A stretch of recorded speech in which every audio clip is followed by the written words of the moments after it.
Hey guys, this is John from US Dash Camera. Today I got a comparison of the new Surface Pro 4 versus my original Surface Pro. So this is the first gen, and there was a Surface Pro 2 that looks almost exactly like it, but they were a little different. At first glance they do look the same, but I'll cover those differences also. So if you're new to my channel, I typically review dashcam hardware, but once in a while I'll throw in some reviews for tablets or other computer hardware. Now there's going to be a lot of different reviews on YouTube of the Surface Pro 4, so this isn't going to be a review. I'm just going to do a comparison of my original one, just to show the physical differences between the two, in case you're going to be upgrading from a Surface Pro or Surface Pro 2. So I'm going to assume you are a previous Surface Pro or Pro 2 owner, and I'm just going to go right ahead and start comparing the differences. So here you can see, if you don't have one of the originals or haven't seen the original, it did have the kickstand just like the Pro 3 and Pro 4, but the original actually only had one level, so you couldn't adjust it to different depths. It did have the full-size USB, volume rocker, the headphone jack. You can see a microphone on top. Then there's the power button along the top right. So then on this side we got the power input, a mini display port, and a micro SD card slot. So the keyboard that I have with this Surface Pro is the original touch cover. So it wasn't backlit or anything. It obviously was magnetic, but had no physical keys, and they don't actually make the touch covers anymore. I think they just weren't popular because they were pretty hard to type on, and it was easy to make a lot of typing errors. But the reason I liked it is because it was really thin. The type cover at the time was a lot thicker. Now there were a few things I didn't really like about the old pen. It was magnetic, so it could stick to the side of it, but one thing I really didn't like is the tip is hard plastic, so it's really slippery when you write with it. It doesn't feel like writing on paper at all. So you can see the new one also is magnetic, but it doesn't connect to the power connector, it just sticks to the side. Overall, this is quite a bit thinner. You can see there's a power button and volume rocker, the headphone port, which I don't really like how far up the side it is. You can see here, when you turn it, if you have headphones in, there's a good chance it's going to dangle over your keyboard. So here on the other side, you can see we still have a full-size USB and mini display port, and the power. It's quite a bit thinner that it looks like the USB port is hardly even there. You can see the top of the USB port there is flush with the back ventilation holes. So it's really impressive how thin they got this. It's actually thinner than the original Surface RT, which was significantly thinner than the original Surface Pro and Pro 2. So it's really awesome that they got it so much thinner. And of course, just like the Pro 3, the kickstand is adjustable all the way to the back like this, so you can lay it down much lower, and it would be really nice to be able to draw or write on like this, because you can really get the correct angle that you need for whatever situation. Now the micro SD card is actually hidden behind the kickstand in this model also. So let's take a closer look at the two keyboards now. Like I said, the original keyboard I have is the touch cover, so there's no physical keys, and you can see it's sort of worn out. The little touchpad is ridiculously small on it. And while I liked how thin it definitely was hard to type on. But one thing I really liked was the fact that when you turned it around, your fingers weren't touching the keys. It just feels flat on the back. And that was something I really appreciated about the type cover, or the touch cover, so I sort of wish they would still make them, just for someone that wants that option. Now with the physical keys, I can't flip it around. It bothers me too much that I can feel the buttons on the back. But this keyboard feels so nice that I don't even care. This trackpad is ridiculously large and nice. The keys feel like they have quite a bit of travel, and they basically feel like an actual laptop keyboard to me.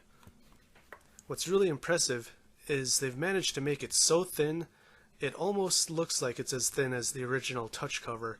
So that's really impressive because it is really sturdy. It doesn't feel too wobbly or anything when I'm typing on it. So I really love this keyboard. Now I did want to go over the power supplies because they have changed. So this is the original. What I really liked about this is it had this little USB port on the side, and the new one does too. But here you can see the magnetic connector I was never a big fan of because it didn't really stick in very easily if you weren't looking at it. A lot of times when I wasn't looking at it, or if it was dark, I couldn't get it in until I actually looked at it, because while it is magnetic, a lot of times it would get stuck on the edge and go in crooked, and that really bothered me. So here you can see the new one. It's a little bit smaller. You can see the new one is on the left side. One says Windows 8 and one just says Windows on it. But they both look very similar. The new one's thinner also, but still keeps that USB port. And there you can see the new one has a thinner, longer connector. So you'll see that it just sort of guides itself in. It's a lot easier than the old one. I also found it really funny that Microsoft bragged about adding the magnetic feature to the new pen when it was a feature in the original Pro and Pro 2. One thing I wanted to point out is in the original they bragged about the fact that the camera was actually set at an angle, so when you had the kickstand out it would actually record video at that proper angle, so it wouldn't be pointing down. It was a clever idea, and it allowed you to really record meetings or whatever while having your kickstand out and not having a poorly angled video. This might be a non-issue for some people, but the camera now does just point straight out the back. So one feature I really love about the Pro 4 is with the new pen, when you click the top button, it actually launches OneNote. Now this was also a feature of the Pro 3, but what's really cool about the new pen is the top is actually an eraser again, which was a feature in the Pro and Pro 2 pen, so I find it funny that they're bragging about adding that, when in reality they just took it away and then gave it back to us. So while the pen did actually just add features that the original one did have to begin with, there's still a lot of improvements. Like I said, the original had a plastic tip which was really slippery, while the new one has more of a rubbery tip, and it gives you a little bit of friction to make it feel more like a pen and paper. Now the new one is also battery powered, so you can twist this off and there's a quadruple A battery. I didn't even know there was a quadruple A battery before this. So the reason this one needs a battery and the old one didn't is because the old one actually used a Wacom pen and the new one is N-Trig. So the new one actually has the sensors in the pen as opposed to in the screen like the original Pro and Pro 2. So that's why it needs battery. But the good news is the battery supposedly lasts about a year, so you're not going to be replacing it all the time, and you don't have to charge it every few days. What I really love about the new 3x2 screen size, which is also what the Pro 3 used, is the fact that it's more of a paper size.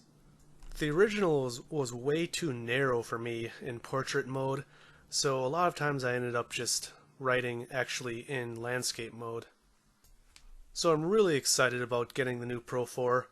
I did get the i5 with only 4 gigs of RAM and 128 gigabytes of space, and I didn't really think I needed that much processing power because I'm mostly going to be doing Microsoft Office related stuff or web browsing and video watching, so I didn't need anything too powerful. I do have a work computer for that.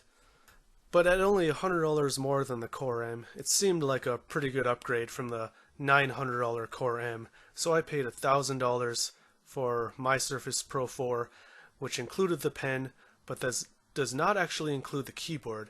The keyboard's an additional $130, and they do actually have an additional keyboard that has a fingerprint reader on the type cover, which is an additional $30, so that's $160, but it does only come in black.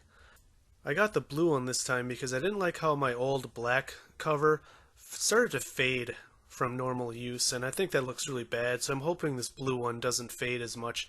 And it's also nice to have some color in my life for once, so I decided to get something bright.